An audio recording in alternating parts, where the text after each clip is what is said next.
Lapplands landskapsblomma är fjällsippa. Landskapsdjur, fjällräv, landskapssvamp, tegelröd, björksopp.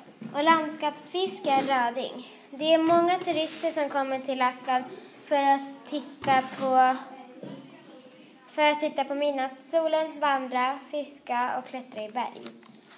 Kommer du till norra Lappland på sommaren så får du uppleva midnattssolen. En insekt som det finns gott om i Lappland är mygg. De städer som finns i Lappland är Kiruna och Lycksele. Lappland är Sveriges största landskap. Det bor nästan 105 000 människor där. Det största sjöarna i Lappland är Torneträsk, Hornavan och Ödjäre. Lappland är nästan lika stort som halva Sverige.